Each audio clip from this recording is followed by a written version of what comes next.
Vamos a ir arrancando. Hola, profe. ¿Cómo va? ¿Cómo Hola, están? profe. Buen día, profe. Buenas a todos. Bueno, ¿pudieron terminar la unidad 1? ¿Pudieron terminar la guía? Digamos, los temas ya estaban terminados. ¿Tuvieron Sí, profe. algún problema? Yo la ¿Tienen guía la alguna duda? quería hacer bien porque como que cuando lo leía no me quedaba bien, así que decidí empezarla de vuelta, así que después comento cómo me va. Bueno, ¿alguien tiene alguna duda, de alguna pregunta? ¿Algo que quiera compartir? Yo tuve un par de dudas, profe, de la Dale. guía y tuve una duda en el otro de las actividades. Bueno, Acá. vamos a tratar de resolverlo. Ponele en la pregunta que dice, ¿por qué Burkun y Spagnolo afirman que el conocimiento económico es provisorio? O sea, Sí, no sé. O ¿qué sea, pusiste? leí el capítulo, pero es el uno el que vos pasaste, y esto supuestamente estaba en el 2. Ah, ¿el 2 no lo pasé? No, Bueno, y no lo encuentro igual, por internet. igual en el apunte de cátedra dice algo, porque en el apunte de cátedra se toma el tema de justamente de español. Dice que el conocimiento es provisorio porque ningún conocimiento es la verdad absoluta. Y bueno, no lo pone en el apunte de cátedra, no pone el ejemplo, pero qué sé yo, cuando la Tierra se creía que, mm, que la Tierra, no sé, eh, Sí, pero el que la centro Tierra del era, sistema que la solar. Tierra era el centro del sistema solar, cuando Galileo dice que no, todos pensaban que Galileo estaba loco. De hecho, fue condenado a muerte. Después le dieron la razón a Galileo. Entonces, todo conocimiento es provisorio, siempre, hasta que después alguien demuestra lo contrario. Burkuni Español lo dice eso, que los hechos, que es lo que está en el apunte, que está un poco más arriba, no me acuerdo en qué página, cuando dice que el hombre, los fenómenos sociales son históricos, que son transitorios y perecederos, eso que se saca de Burkuni Españolo, porque después habla de las peculiaridades de la investigación económica respecto a las ciencias naturales, habla de eso, habla de eso. Entonces, ustedes tienen que sacar de ahí. Me parece, a ver, estoy mirando, en la página 6, tienen que hacer una mezcla de las constantes universales en las ciencias sociales que no existen. Cuando habla de los fenómenos sociales que son históricos, en el sentido de que son transitorios y perecederos, con eso llegamos a que como son transitorios y perecederos y la realidad va cambiando, eh, ninguna ley, que después eso está cuando habla del método de estudio, cuál es el método, que es el hipotético deductivo, ahí habla de que no, la certeza no es absoluta, ninguna certeza es absoluta. ¿Mm? Entonces, lo pueden sacar de ahí. Y si no, después paso el capítulo de Españolo, pero Españolo dice más o menos lo que está ahí. Yo creo que no lo pasé el capítulo 2. Bueno, después lo paso por WhatsApp.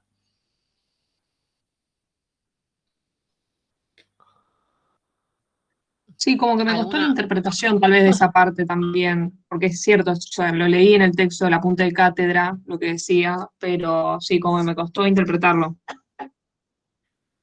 Es sencillo, porque es lo que nos pasa a todos, qué sé yo. Hoy en día, dice, está comprobado científicamente. Sí, está comprobado científicamente hasta que científicamente se demuestra otra cosa. Está comprobado científicamente que el hombre, la felicidad la da el consumo de tantos bienes.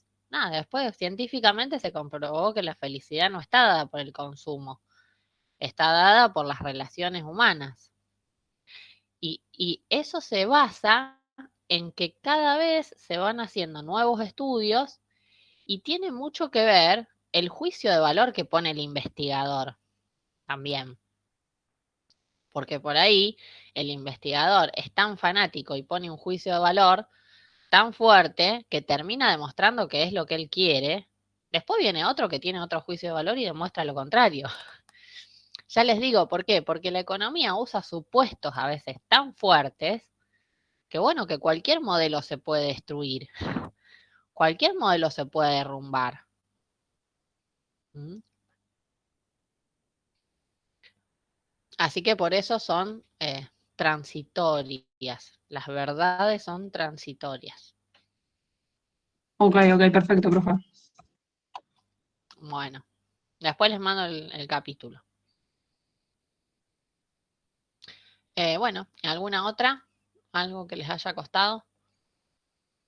Profe, a mí no me salió no sé si no entendí la consigna. La 30 que dice, ¿qué procedimientos se emplean en economía para formular las relaciones entre las variables utilizadas?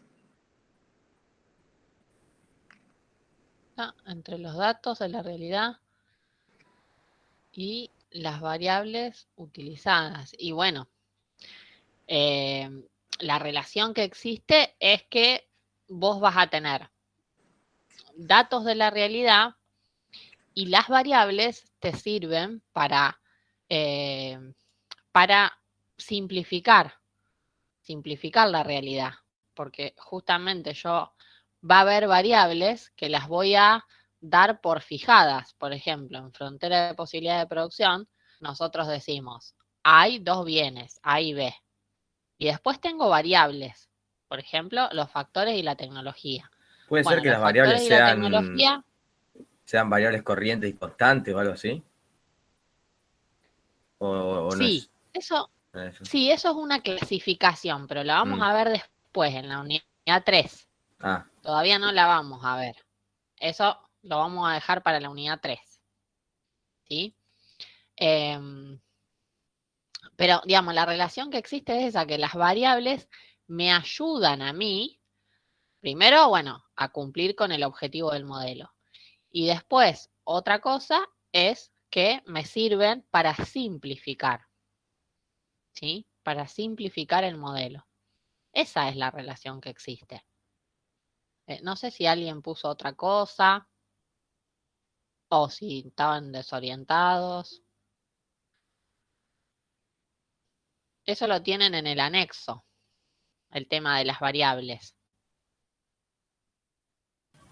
Profe, yo puse, la relación que se presenta es que los datos de la realidad económica son los que ofrecen información sobre dichas variables utilizadas en los modelos.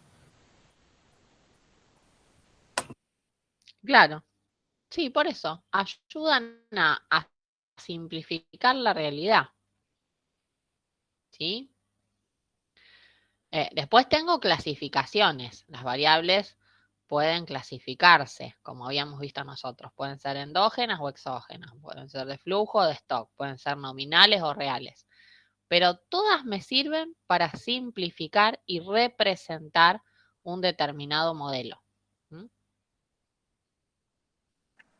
Gracias, profe.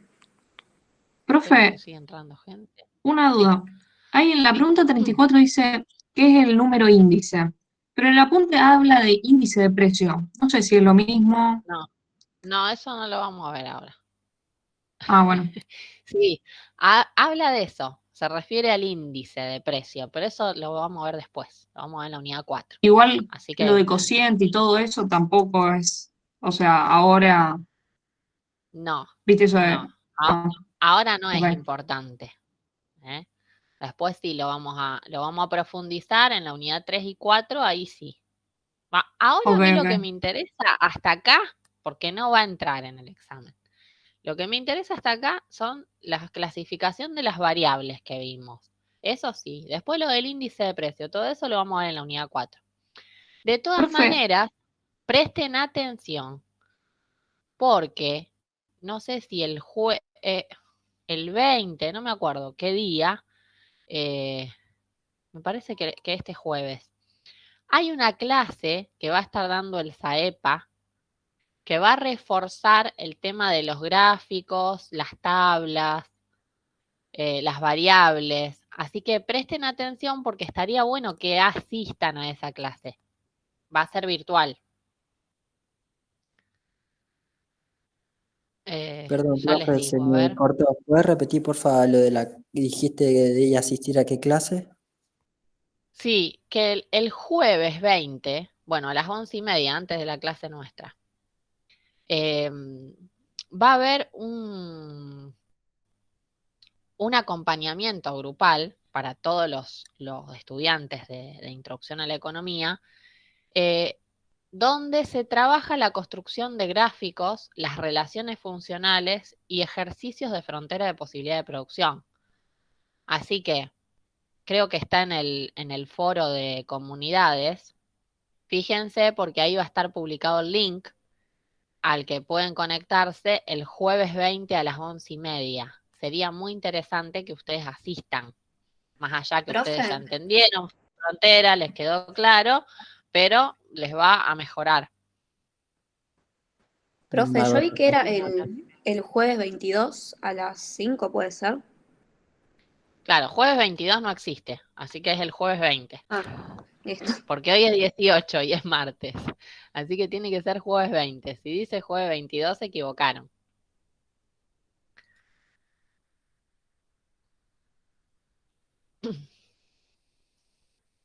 Si lo hacen el sábado 22 sería un desastre, porque ¿quién va a asistir el sábado a la clase? Creo que va a Profe, ser el jueves. Mm. yo tenía una duda del ejercicio 10 de la práctica. El 10 de la práctica. A ver, espera. ¿Por qué? No sé. No, a ver. De las actividades. Claro, sí, sí, eso. A ver. ¿Cuál era el 10? Ah, el de frontera. Sí, era uno de Sí, frontera. Que decía decime, ¿qué algo, duda tenés?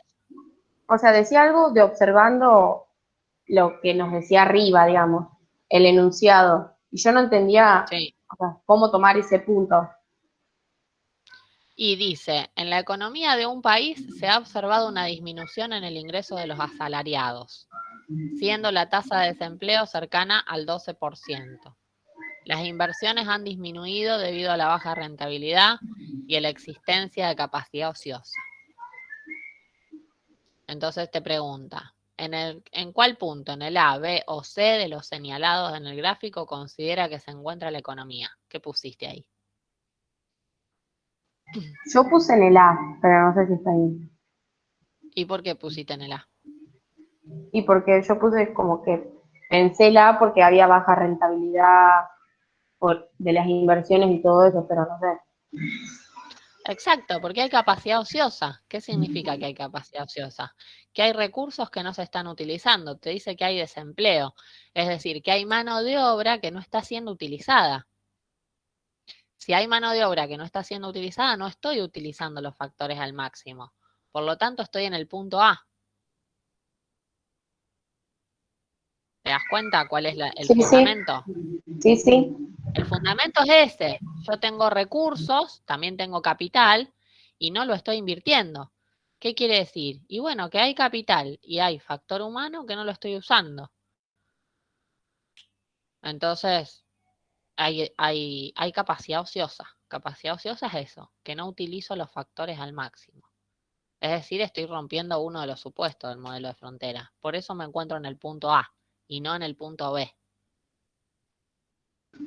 También me Bueno, podría decir,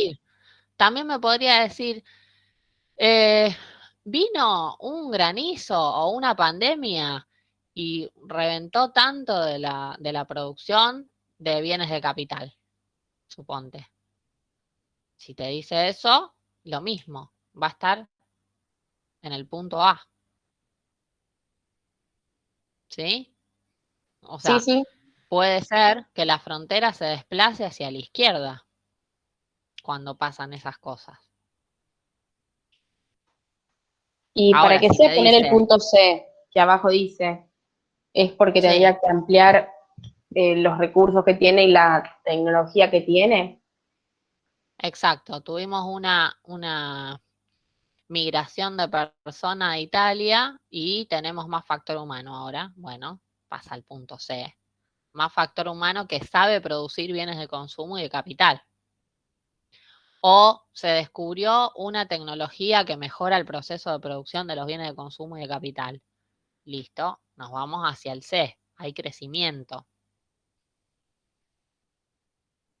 El crecimiento siempre está relacionado con el punto inalcanzable, que hace que yo pueda alcanzarlo. La destrucción, ¿sí? o la ineficiencia hace que yo esté en un punto por debajo de la frontera.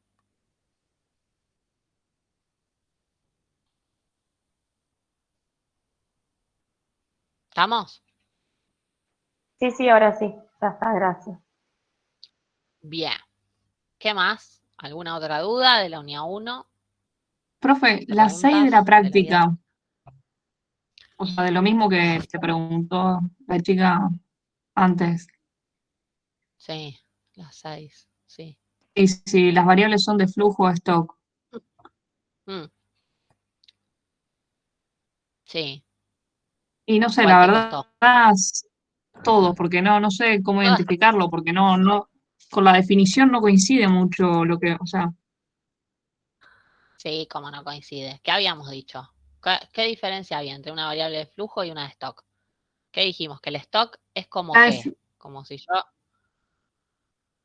la de stock es como una foto que le sacás. Es como ver Exacto, es como cuánta el cantidad hay estado de de algo. situación patrimonial. ¿Qué van a seguir ustedes? ¿Contador, administración o economía?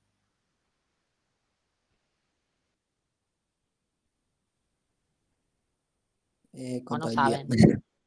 No sé. Contador, no sé. ¿No sabes?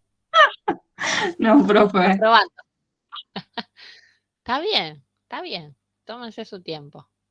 Pues después van a trabajar de eso toda su vida. Claro, por eso. Así que Es como que, si les lleva 3 años decidir, no se preocupen, porque después van a tener que trabajar 30 años de eso. Una claro, por decisión eso. difícil. Por eso. Y bastante. Bueno, entonces, una variable de stock sería como el estado de situación patrimonial. Yo digo, bueno, en caja tengo tanto, mercadería tengo tanto, bienes de uso tanto. Eso es una variable de stock, ¿sí? En cambio, una variable de flujo es el estado de resultado. Bueno, las ventas del trimestre fueron tanto, el costo tanto, ¿sí? El gasto anual, los sueldos, son todas variables de flujo, ¿sí? Es como una película. Entonces, vamos a ir viendo, a ver. Gasto anual en inversión por parte de una empresa. ¿Qué es gasto anual en inversión? ¿De flujo o stock? ¿De flujo? Flujo. Flujo. De flujo. De flujo. ¿Alguien puso stock?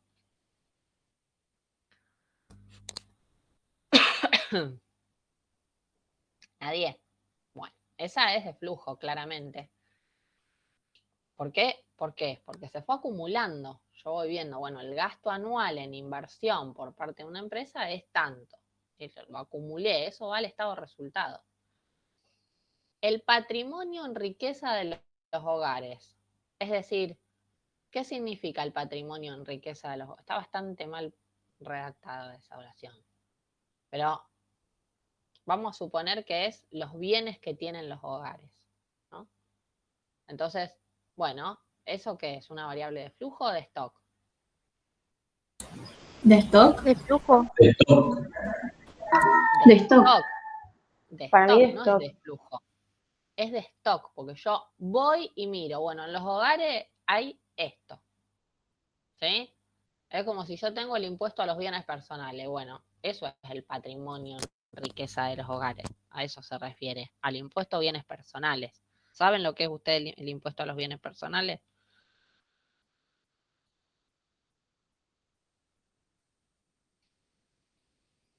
¿Alguien trabaja acá?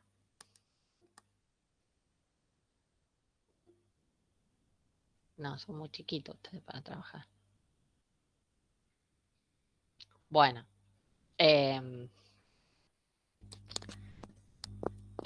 Bienes personales es eso, un impuesto que se les cobra a las personas por los bienes que poseen, a partir de un monto, obviamente, ¿no? Pero, ¿qué dice el impuesto? Si ustedes abren la declaración jurada, dice, bueno, esta persona tiene una casa, tiene tanto en el banco, tiene un auto, ¿sí? Eso es el patrimonio en riqueza de los hogares. Entonces, saco una foto a tal fecha, al 31 de diciembre, esta persona, fulanito de tal, quit tanto, tiene esto. Entonces, una variable de stock. ¿Sí? ¿Se entiende?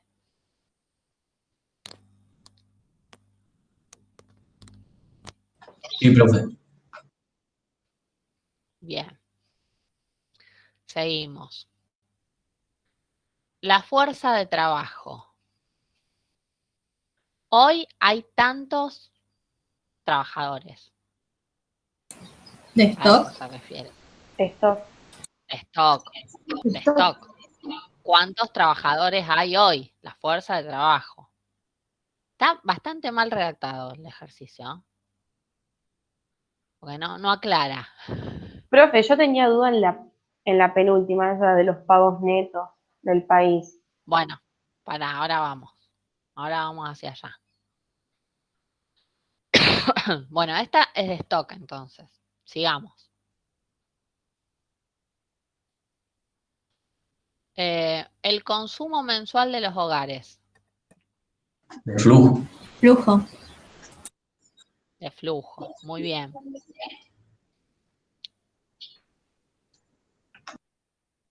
Las exportaciones e importaciones del segundo trimestre de 2008. De flujo. Flujo. De flujo. Muy bien. La población del Rosario el 31 de marzo de 2008. Stock. De stock. Los pagos netos del país a factores productivos del resto del mundo. ¿Qué pusieron ahí? Flujo. Flujo. Muy bien. ¿Por qué flujo? Todo lo que sea ventas, gasto, compras, pagos, cobros, es todo de flujo. Yo tengo que haber tenido un periodo en el que estoy calculando. ¿Qué significa pagos netos del país a factores productivos del resto del mundo? Ustedes no entienden nada en esa frase. ¿Por qué? Porque no lo vieron. No saben de lo que estamos hablando. ¿Cómo hicieron para hacerlo? ¿Saben lo que significa pagos netos del país a factores productivos del resto del mundo? ¿Alguien lo Yo había googleó? buscado algo en internet. Y son los pagos totales, quiere decir que no es uno solo. ¿No era algo por los pagos de las personas que están trabajando afuera del país y los que son de otro país y trabajan en el nuestro? Exacto. Nosotros tenemos argentinos que están trabajando afuera y después tenemos extranjeros que están trabajando acá adentro. Entonces, si yo quisiera saber cuáles son los pagos nacionales, ¿sí? Tendría que calcular todos los pagos a los residentes nuestros que están trabajando acá. Y además le tengo que sumar los pagos afuera, a los nuestros que están trabajando afuera, y restarle los que no son nuestros que están trabajando acá adentro. A eso se refiere pagos netos a factores productivos. Eso lo vamos a ver en la unidad 3, cuando veamos sector externo, balanza de pagos. ¿Sí? La unidad 3 es bien práctica, es todo práctica.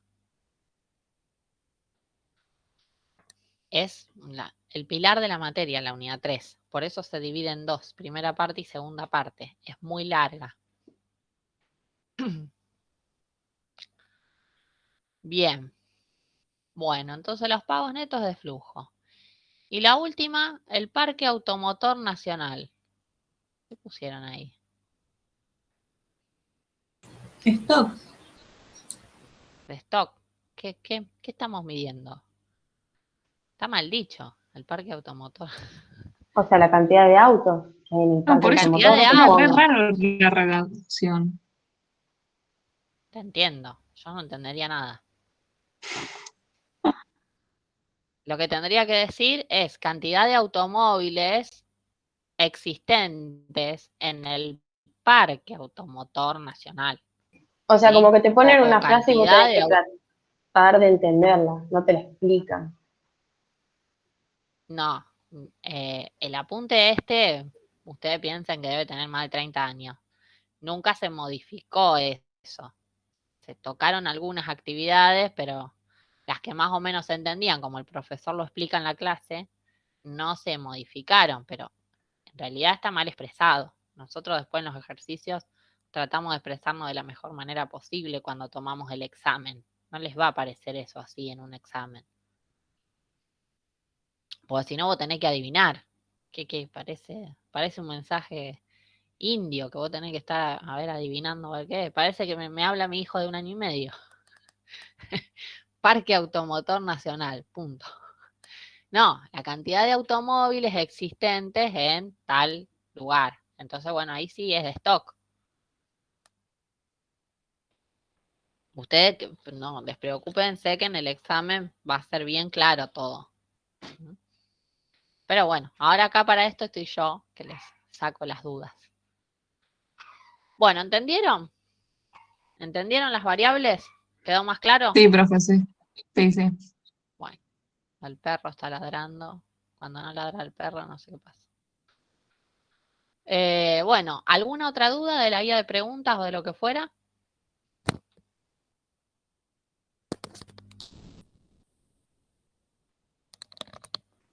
Yo, profe, tengo una. Dale. En la última, que es la 34, dice, ¿en qué casos las variables son expresadas en valores corrientes y cuándo en valores constantes? ¿Puede ser que las variables corrientes sean los valores nominales? Los valores corrientes. ¿No? Sí, en realidad no lo vemos ahora porque nos faltan conocimientos. Pero los valores corrientes es cuando yo tomo un valor respecto a ese mismo valor. Es decir, yo, por ejemplo, te digo, la leche vale tanto. ¿Sí? Eso es un valor corriente. La leche hoy vale 90 pesos. Eso es un valor corriente. Ahora, un valor constante es el precio de la leche, pero respecto a otro precio. ¿Sí? Por ejemplo, ¿cuánto vale la leche en relación a la canasta básica? ¿Sí? Entonces yo comparo valores. Por eso se dice a valores constantes, porque no es un precio en sí, sino es un precio comparado con otros. Y es como que tiene en cuenta la inflación el segundo valor, el valor constante, porque estoy comparando el precio de la leche con otros precios. ¿Sí? Ah, Y yo te entonces los digo, constantes también, también como se dicen reales, ¿no? Porque en la punta está eso. claro, el constante es un valor que se acerca más a lo real, porque toma en cuenta la inflación. ¿Sí? Pero no tiene nada que ver con las variables reales y nominales. Aclaro. Pero entonces es otra cosa diferente a precio corriente y precio constante. Exacto. Es otra cosa. Ah, ok. Es lo que estoy diciendo yo. Vos, una variable la podés llevar a precio corriente o a precio constante. Por ejemplo, el PBI. ¿Sí? ¿Precio corriente o a precio constante? Eso lo vamos a ver en la unidad 3. Precio corriente no tomo en cuenta la inflación. Hablo de un precio en valor absoluto. Ya te digo, el precio de la leche tanto. Ahora, precio constante, tomo un precio base. Nosotros tomamos el índice de precio al consumidor, tomamos la canasta básica. Entonces, en base a esa canasta básica, bueno, el precio de tal producto es tanto, pero comparado con eso base, eso es a precios constantes. Después lo vamos a ver, están muy nuevitos ustedes todavía. Recién empezamos a ver algunos números de la frontera. Cuando veamos la unidad 3, que es toda práctica, todos números, les va a salir más fácil.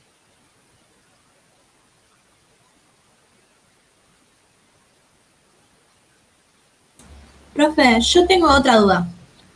¿Sí? De la pregunta 25, ¿cuál es la relación entre el análisis económico y la política económica? De la pregunta 25. Defina política económica y analice la relación que se presenta entre el análisis económico y la política económica. Bueno, nosotros habíamos visto que cuando vimos que se dividía en economía positiva, normativa, eran dos ramas de la economía. Nosotros habíamos dicho que la economía positiva tenía que ver con el análisis económico. Y ahí nosotros ubicábamos a las ciencias nuestras, ¿no? A la microeconomía y a la macroeconomía. ¿Por qué? Y bueno, porque tenía que ver más con afirmaciones positivas. Es decir, yo contrarresto todo lo que digo con la realidad. En cambio, la política económica no está dentro del análisis económico. ¿Por qué? Y bueno, porque la política económica tiene que ver con juicios de valor, está dentro de la economía normativa. ¿Sí? ¿Por qué? Y bueno, porque influye mucho el juicio de valor que ponga el que gobierna, el que toma las decisiones políticas. Por eso está determinado en la economía política. ¿Sí? No sé si me explico. Por eso tiene que ver con la política económica. Sí, profe, gracias.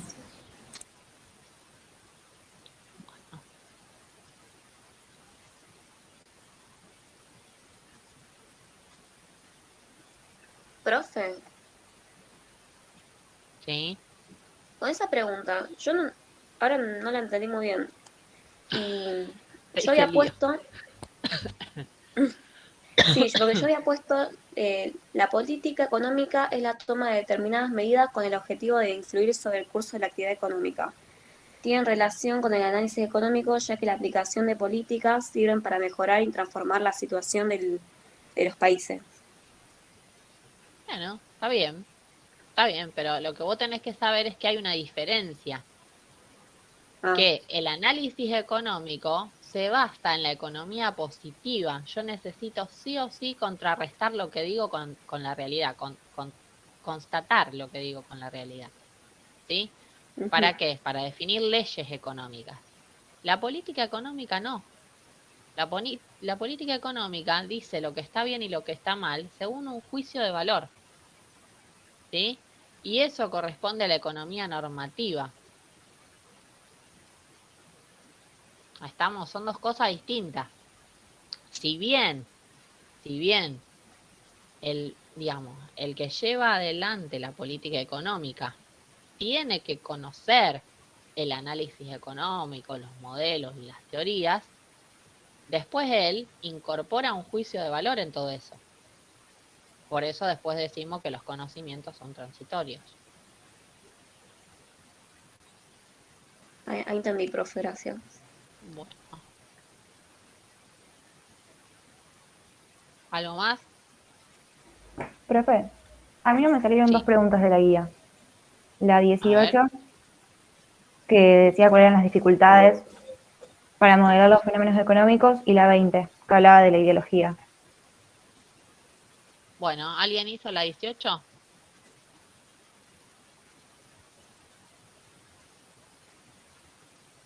No, yo también tenía duda con la 18.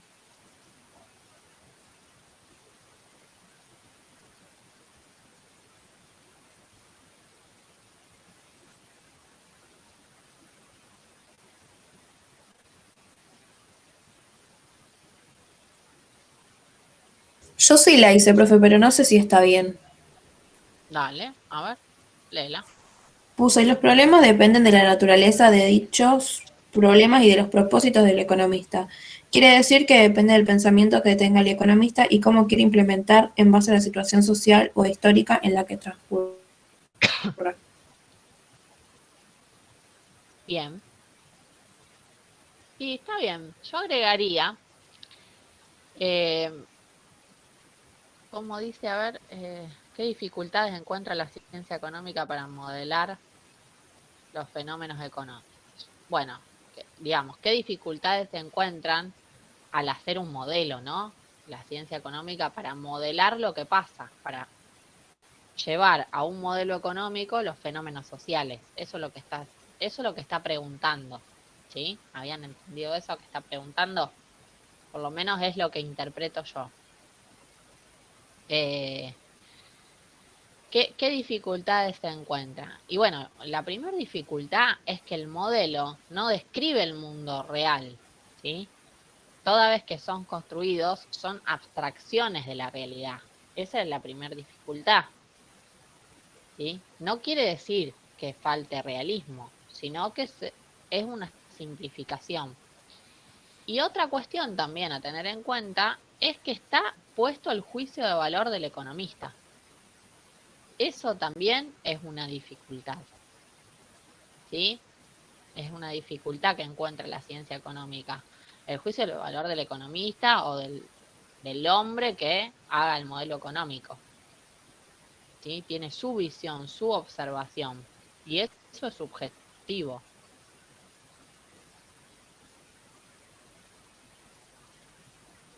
¿Se entiende?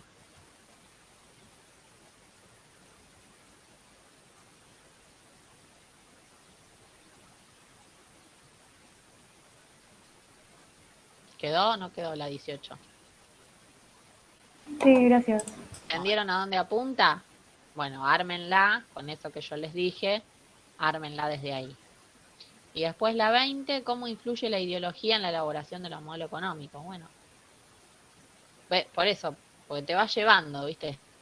Siempre te van haciendo, la pregunta 14, suponte, desenlaza a la 15, desenlaza a la 16, están relacionadas generalmente en la guía de preguntas. No es que todas están relacionadas, pero te va llevando. Era lo que estaba diciendo recién, ¿no? ¿Cómo influye la ideología en la elaboración de los modelos? Y influye porque el juicio de valor que yo tengo al armar un modelo me va a influir en la hipótesis, si se quiere, ¿sí? Yo voy a elaborar una hipótesis de lo que yo observo. No se olviden que cuando yo observo algo, eso que observo no es la realidad absoluta. Es una interpretación de la realidad. Todo el tiempo estamos interpretando. Y lo que vemos es, a su vez, una parte de la realidad.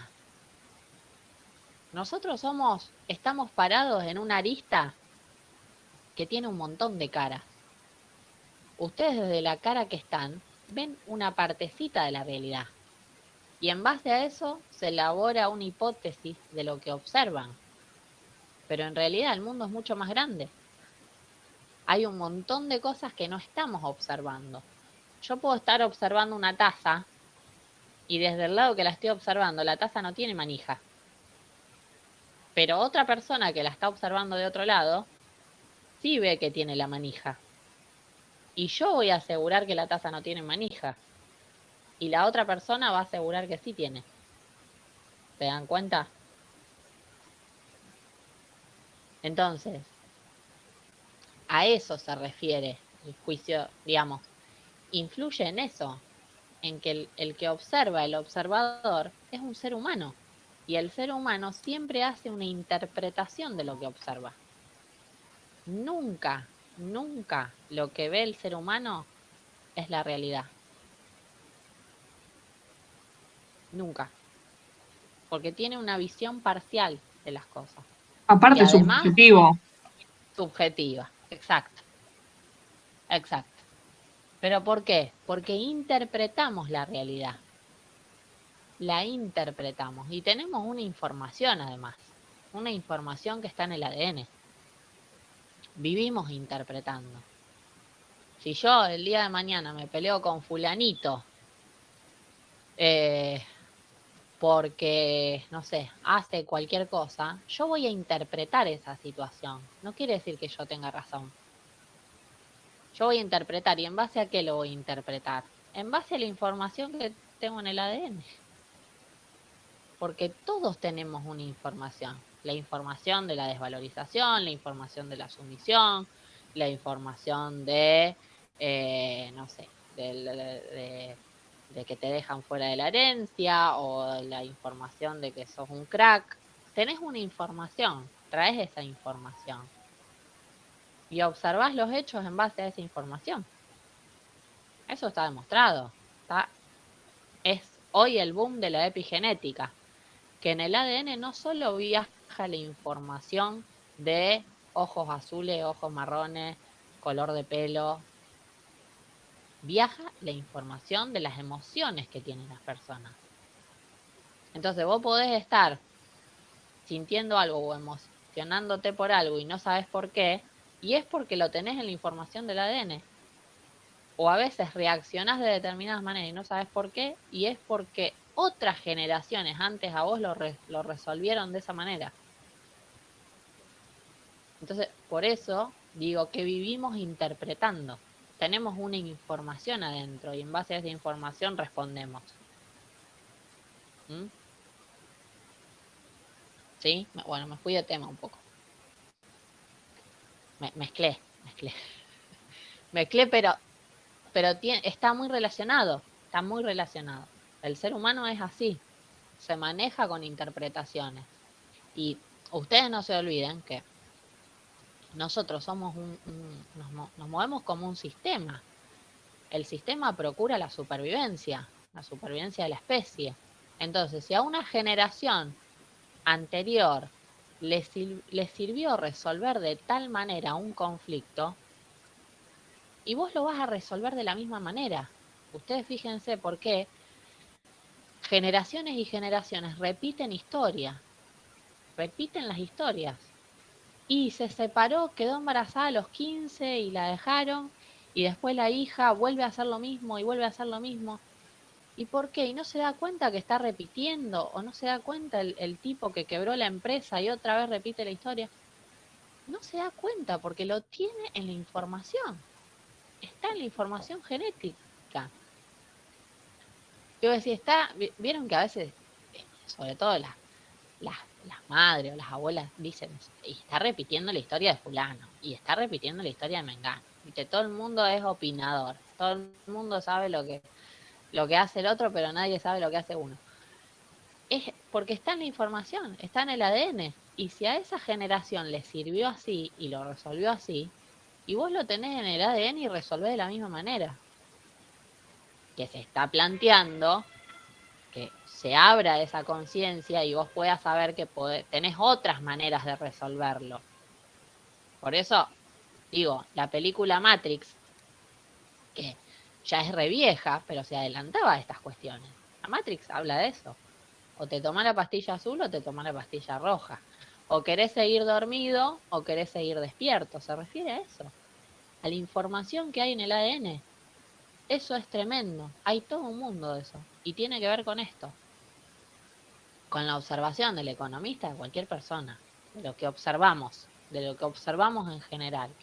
Ustedes siempre que tengan un problema, que discutan con alguien, acuérdense de esto. Ustedes están parados en otro lugar. Y la persona con la que están discutiendo está en otro lugar. Y están viendo las cosas totalmente de distinta manera porque están parados en lugares distintos. Y no quiere decir que lo que digo yo está bien y lo que dice el otro está mal. Están viendo las cosas de distinta manera. Esto es así. Esto es así. Si ustedes quieren tener una vida saludable y no ahogarse como la profe que se vive tosiendo, siempre tienen que pensar eso cuando discuten. Siempre tienen que pensar eso. Que la observación es totalmente una interpretación. ¿Mm? Bueno, me fui a otro mundo, el mundo de la epigenética. Bueno, ¿alguna otra duda? Nadie va a preguntar más nada. No, ahora la profe no habla de física cuántica.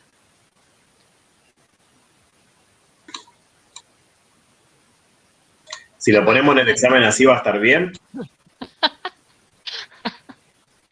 Si te corrijo yo te pongo un 10. Si corrige otro, no sé, capaz que dice ¿qué está diciendo? Profe, No, pero la idea es esa. La idea es esa. Sí, Abril.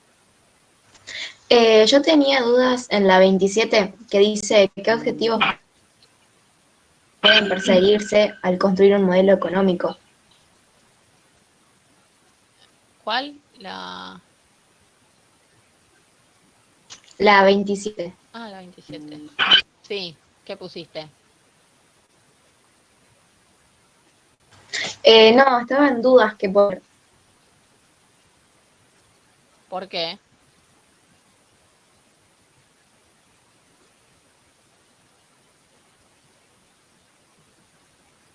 Ahí te leo lo que iba a poner, pero bueno, no sé. A ver. ¿O alguien que le haya hecho? Yo sí la hice Puse, esa. profe, A ver. yo puse que los objetivos que pueden perseguir un modelo económico son explicar algo que esté pasando, predecir lo que va a pasar o cambiar algo de lo que va a pasar en el futuro. Bien. Sí, eso está... creo que los tres principales fines para los que se construye un modelo, que creo que está así en el apunte, es la explicación, la predicción y el control. Es decir, yo explico un determinado hecho, que ese hecho, a ver, la utilidad del modelo, ¿sí?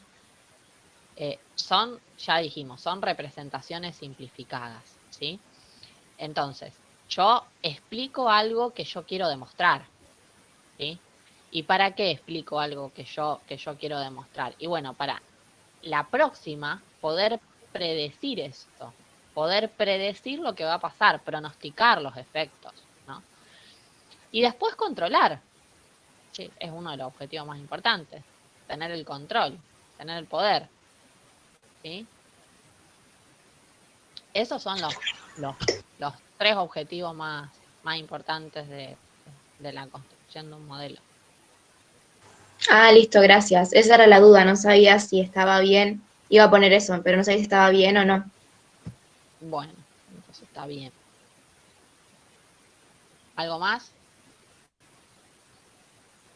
Sí, yo, profe, la última te pregunto y no pregunto más. La 31. Aparte, ¿Qué tengo ganas de procedimiento? empezar con la unidad 2, con lo aburrida que... Y me encanta la unidad 1, no quiero, nunca me cuesta pasar a la 2 y después quiero salir rápido de la 2 y empiezo rápido con la 3. La 31 dice, ¿qué procedimientos se emplean en economía para formular las relaciones entre variables utilizadas? Sí.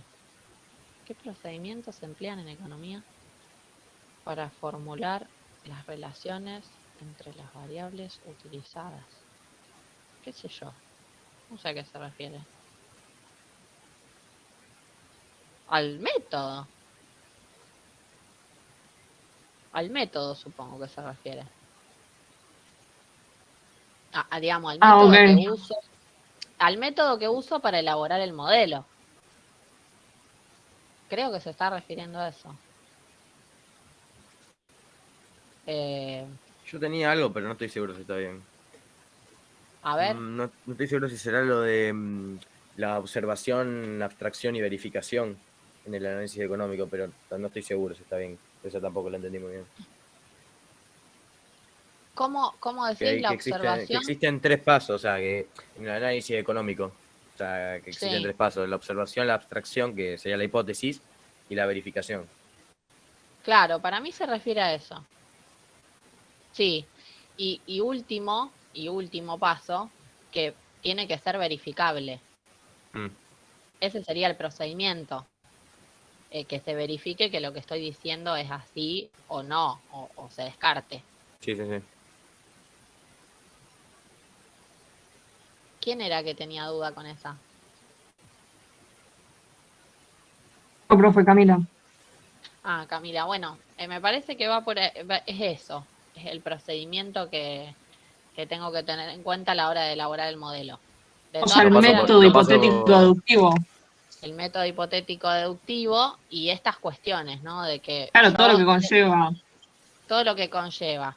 Y además, eso, lo último, es los modelos que deben ser verificables, tienen que ser susceptibles de que yo diga, bueno, esto es cierto o no, o lo descarto, o no sirve, ¿sí? O no se convierte en ley.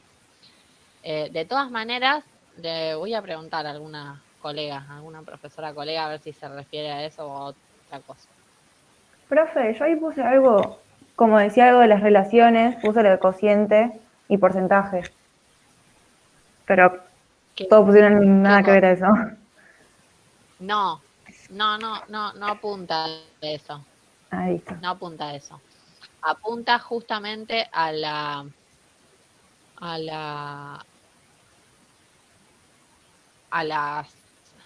¿cuál era la pregunta? Espérate. La 31. Los procedimientos que se emplean en economía para formular las relaciones entre las variables utilizadas.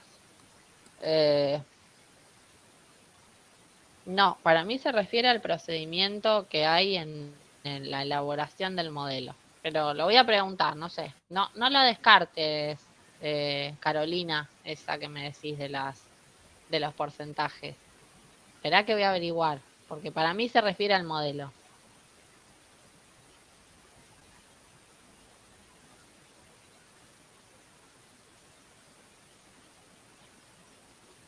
No, lo voy a averiguar igual. Voy a averiguar y la clase que viene les digo. Bueno. Entonces la 31 la paso después por WhatsApp. Hay una chica, está acá Tania Carmelo. Creo que estaba conectada. Sí, estaba conectada. Tania, ¿me escuchás? Sí. Escúchame, ¿vos estás en el grupo de WhatsApp?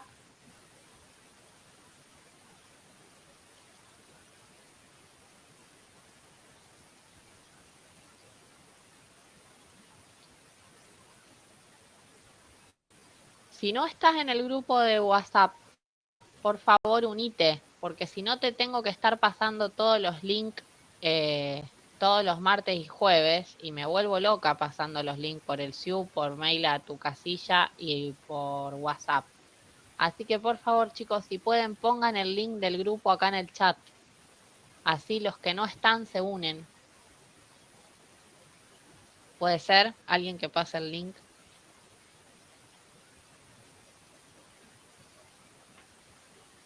Bien. Bueno, y si nadie tiene más objeciones, pasamos a la unidad 2. Bueno. Bueno. Pasamos a la unidad 2. Bueno, y el que puede va poniendo el link ahí en el chat. Bien. Bueno, la unidad 2. La unidad 2 es historia del pensamiento económico. ¿Qué significa esto? Yo quiero que ustedes entiendan la estructura de la unidad 2 para que nos organicemos, nos sea más llevadero a todos y vamos a ir leyendo, hacemos y corregimos. Leemos, hacemos y corregimos. ¿Por qué? Una unidad muy densa, porque es toda la historia del pensamiento económico. O sea, acá aparecen, no, yo digo densa, de lo que a mí me gusta. Que a mí me gusta más la práctica. y leer lo que pensaba Marx, lo que pensaba Adam Smith y lo que pensaba, a mí me vuela los pelos, pero no quiere decir que no sirva y que haya gente que que le guste, a usted le puede gustar, ¿sí? Es lo más cómodo de estudiar. Sí, es lo más cómodo de estudiar. Vos te estudias eso y es eso, no va a salir de ahí. No te vas a equivocar. Si vos estudiaste el texto, va a estar bien. ¿Sí? En cambio, en la práctica, te podés equivocar en algún número, en alguna cuenta, lo que fuera, y sonaste. ¿Sí? Pero bueno, a mí me resulta denso porque hay que hablar mucho de todos los pensadores y qué sé yo, y me siento como un loro hablando acá en la máquina. Entonces, lo que vamos a hacer para que no se haga así, pesado, vamos a dividir. La unidad se divide en dos partes, en dos grandes partes. Las economías precapitalistas y las economías capitalistas. ¿Sí? Hoy vamos a arrancar con las economías precapitalistas. Cuando empecemos con las economías capitalistas, ahí aparece la escuela de pensamiento económico. La escuela, la primera escuela. Y empiezan a aparecer un montón de escuelas y de pensadores. ¿Sí? A partir del mercantilismo, que es un grupo de pensadores que se juntan y tienen algunas ideas, después aparece la fisiocracia, la escuela clásica, la escuela neoclásica, Marx, Keynes, ¿sí? Entonces, todas esas escuelas, yo voy a ir dando algunos datos y ustedes van a ir armando un cuadro con esos datos, ¿sí? Y ese cuadro nos va a servir para estudiar, ¿sí? Sería como un cuadro resumen. No quiere decir que van a estudiar solo el cuadro. No estoy diciendo eso. Eso grábenlo bien. No me lo borren del audio. Quiere decir que el cuadro va a servir para que ustedes estudien. Pero no que solo estudien el cuadro. ¿Estamos? El cuadro es una orientación, ¿sí? Pero lo vamos a ir haciendo así. Yo voy a ir dando 2 pensadores por clase más o menos, y después sacamos las ideas fundamentales de esos pensadores y las volcamos al cuadro, ¿sí? Pero bueno, eso es en las economías capitalistas. Hoy vamos a arrancar con las economías precapitalistas, ¿sí? ¿Qué quiere decir? Bueno, antes del capitalismo. ¿Qué pasaba antes del capitalismo?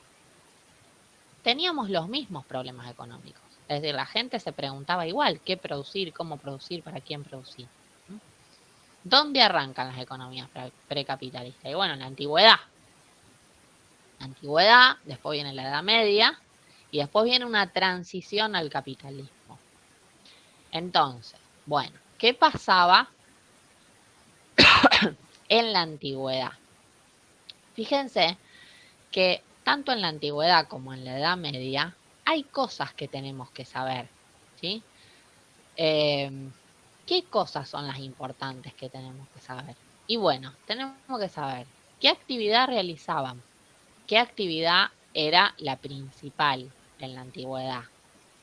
Si había un excedente, quién se quedaba con el excedente, si había un rol del Estado, si no había. Bueno, eso lo vamos a ir diciendo y son los ejes que tenemos que tener en cuenta tanto en la antigüedad como en la Edad Media, ¿sí? Entonces, la antigüedad, ¿qué periodo abarca la antigüedad? ¿Qué les parece? ¿Qué periodo abarca la antigüedad? Antes de Cristo, mucho antes de Cristo puede ser. Antes de Cristo. ¿Cuánto? 3000, por ahí. Los griegos, profe. Los griegos, No sé, la época esa. ¿qué hacemos con los Del griegos? siglo V antes de Cristo. No, del siglo, creo que era 3000 antes de Cristo hasta siglo V después de Cristo. Bueno, Seguramente. sería 7000 antes de Cristo. 7000 antes de Cristo, es decir, para el que es católico, bueno, sería desde que empieza la humanidad, 7000 antes de Cristo, hasta el siglo V. ¿Por qué digo el que es católico? Bueno, se demostró que hay vida humana antes de 7000 antes de Cristo. Entonces por ahí no coincide la Biblia con lo que se ha demostrado después. Pero para ponerlo en un rango, 7000 años antes de Cristo hasta el siglo V.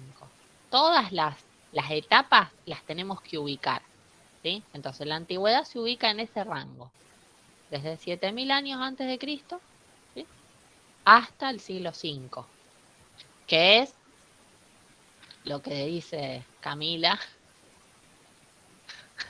de Grecia. Entonces, bueno, eso es, sí, la época de la Grecia clásica, digamos, ¿sí? Entonces, bueno, para ubicarlo lo ubicamos en esos siglos. Bien, ¿qué pasaba en esos siglos? Todas esas economías eran agrícolas, ¿sí? ¿Qué significa que eran agrícolas? Y bueno, que la sociedad vivía de lo que daba la tierra, ¿sí? Y la propiedad de la tierra estaba asociada a cuestiones religiosas o militares. Es decir, los dueños de la tierra eran los que tenían poder religioso o militar, ¿sí? Digamos que el que la trabajaba no era el propietario. El propietario tenía un poder religioso o militar. Y el que la trabajaba era un campesino.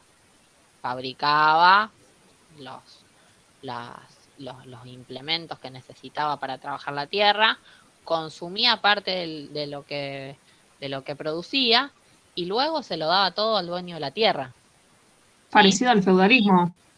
Parecido al feudalismo. Todavía no había feudalismo, porque el feudalismo ya los siervos, algunos, ponían algunas leyes. Y ya los siervos eran, digamos, había distintas reglas que después las vamos a ver. Tenían ¿no? más derechos.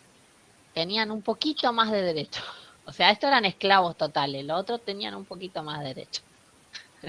Nosotros hoy como trabajadores seguimos siendo esclavos y tenemos un poquito más de derechos. Siempre vamos teniendo un poquito más de derechos, ¿sí? Bueno, no los quiero bajonear, que van a ser esclavos. Pero no estamos tan lejos, no estamos tan lejos. Pero sí, es cierto, los siervos tenían un poquito más de derecho, poquitito. Depende el señor feudal cuál te tocaba, vos te podías cambiar de señor feudal a otro. A veces no. Bien. Pero sigamos primero acá, después vamos al feudalismo.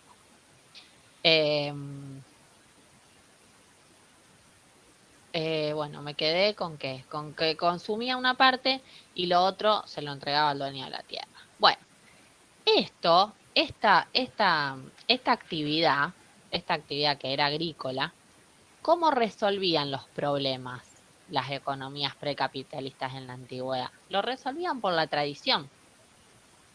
Todavía en la antigüedad era mucho de la tradición. Había un pasaje hacia las economías de mando, pero la mayoría era de tradición, ¿sí? El abuelo le enseñaba al padre, el padre al hijo, pasaba así, era la forma de resolver, era la tradición.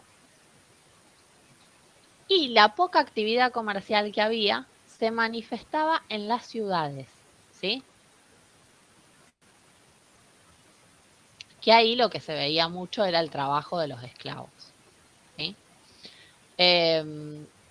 Los productos eran la mayoría de lujo, era para las clases altas. Bien, bueno, entonces, cosas importantes hasta acá. El periodo que abarca, la actividad que era la generadora del excedente total era la actividad agrícola, la comercial muy poca, solo para artículos de lujo, ¿sí? Y la mayoría eran agrícolas. Esos agrícolas, los propietarios tenían poder religioso o militar y el que trabajaba la tierra era un campesino. y la forma de resolver los problemas era a través de la tradición mayoritariamente. ¿Sí? Bien. ¿Había un excedente en este periodo? Sí. ¿Qué significa que hay un excedente? ¿Alguien sabe qué es un excedente económico?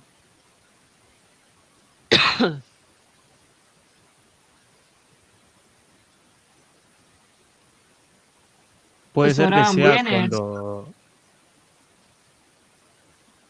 puede ser que Sí, sea cuando se produce más de lo que de lo que la sociedad demanda con sus necesidades.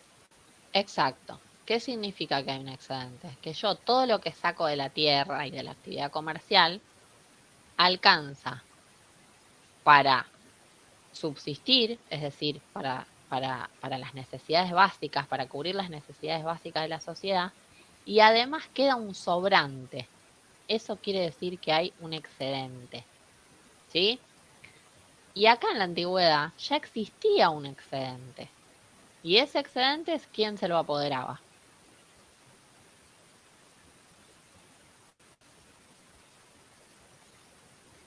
¿Quién se quedaba con el excedente, con el sobrante Y el de la cosecha? propietario. Los Claro, el dueño de la emperadores, tierra. Los dueños de la tierra. los emperadores nobles, Exacto, el exacto, clero también. exacto. Los que tenían el poder, los que tenían la propiedad de la tierra, se quedaban con el sobrante. Para distintos fines, ¿no? Mejoras agrícolas, la maquinaria, lo que quieran. Pero, o para un ejército, ¿sí? Pero ellos se quedaban con el excedente, ¿sí? Ustedes ahí en el apunte tienen, bueno, que el excedente se apropagan los emperadores, los nobles, bueno, los dueños de la tierra, ¿sí? La riqueza en ese entonces venía como recompensa al poder, ¿sí? Como hoy, igual. Pero en definitiva ya existía un excedente, siempre existió ese excedente, desde la antigüedad, ¿sí? Entonces, los ejes importantes que ustedes tienen en la antigüedad, ¿qué es? El periodo, desde el 7000 a.C. hasta el siglo V, la actividad principal que se desarrollaba, que era la actividad agrícola, la actividad comercial era muy poca y solo artículos de lujo, ¿sí? Los problemas se resolvían a través de la tradición y muy pocos a través del mando, y había un excedente y se lo quedaban los propietarios de la tierra, ¿sí? O los que tenían el poder que habíamos visto de carácter religioso o militar. ¿Estamos? Paso a la Edad Sí, Media. profe. Sí, profe. Bien. La Edad Media. ¿Qué siglo abarca la Edad Media?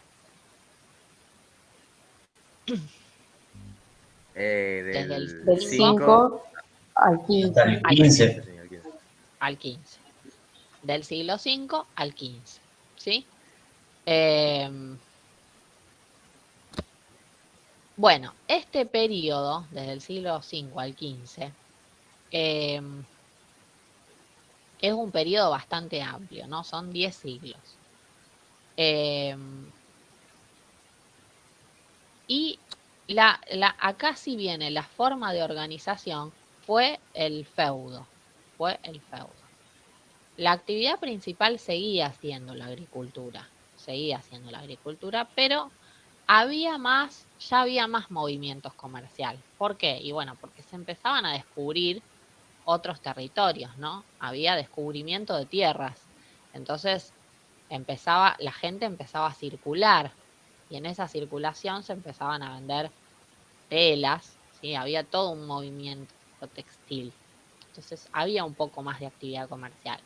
Pero la agricultura seguía siendo la actividad principal.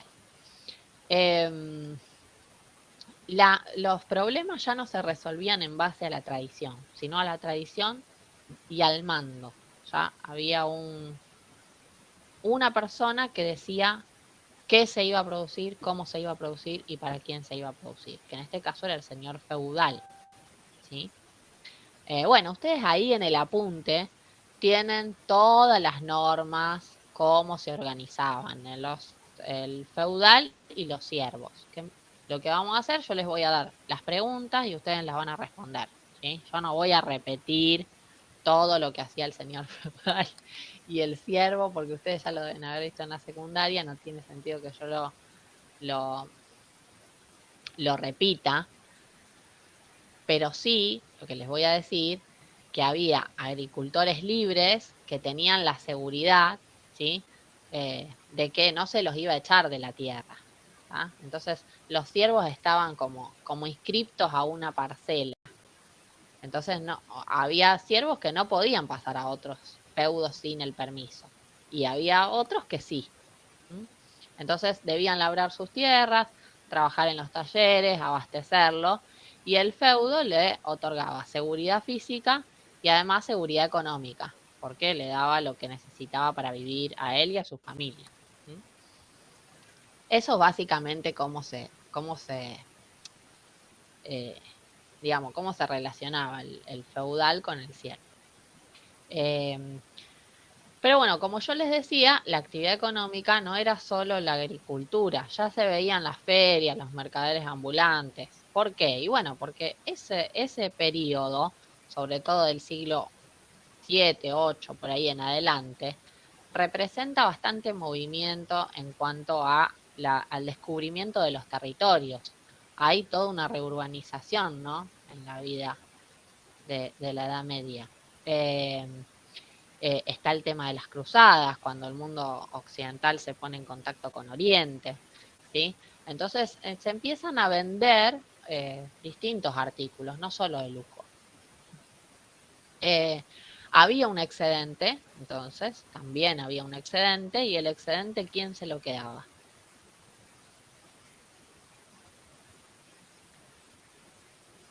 También los dueños de la tierra. Los dueños de la tierra, que en este caso eran el señor feudal. El señor feudal eran los dueños de la tierra. ¿Y quién se quedaba también con el excedente? Los hombres ¿La libres. iglesia? ¿Cómo? Me hablaron dos al mismo tiempo. Los hombres libres. Los hombres libres también se quedaban con su... ¿La iglesia, profe? ¿Puede ser? La iglesia, muy bien. Bien, porque sí, porque en este momento había mucha, bueno, estaba la doctrina de los canonistas que se fue debilitando, pero la existencia de la iglesia era muy importante en este momento.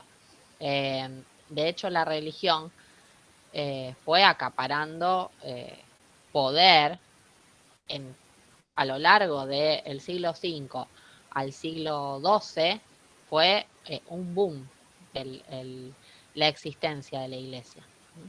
De hecho, la iglesia resolvía muchos problemas sociales. Bien, entonces, bueno, yo llego hasta acá con mi explicación. ¿Y ustedes qué van a hacer? Más allá de hacer respuestas sobre esto que vimos hoy, que ya les digo, ustedes tienen que tener en claro, tanto en la antigüedad como en la Edad Media, el periodo que abarca, la actividad principal, cómo se resuelven los problemas, ¿sí? Y si hay excedente, ¿quién se queda con el excedente? Es decir, ¿quiénes tenían el poder? Esos son los pilares importantes, tanto en la antigüedad como en la Edad Media. ¿Pero qué van a hacer? Sobre eso van a avanzar. ¿Por qué? Porque viene toda la explicación de la transición al capitalismo, es decir, la revolución industrial, todo eso lo van a responder ustedes. Yo no voy a explicar la revolución industrial acá, porque ustedes ya lo vieron en la secundaria, igual que el feudal y los siervos. Puedo decir alguna cosa, agregar, pero lo van a responder ustedes de la guía de preguntas. Y la clase que viene lo vamos a corregir para poder empezar con las escuelas de pensamiento, ¿sí? Entonces, ¿qué van a hacer para el jueves? Para el jueves van a hacer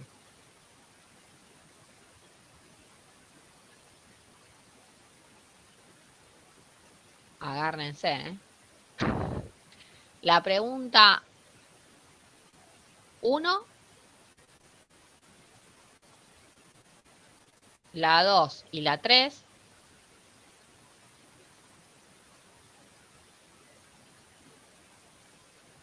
van a ser la pregunta 6.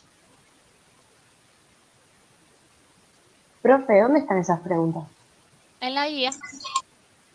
La guía de lectura de la unidad 2. Ah, guía de lectura. Bien. De la guía de lectura de la unidad 2 hacen pregunta 1, 2, 3, 6 y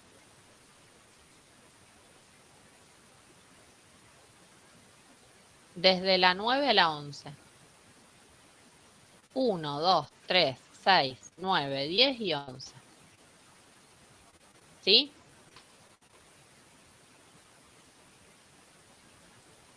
Sí, profe. Sí, profe. 1, 2, 3, 9, 11.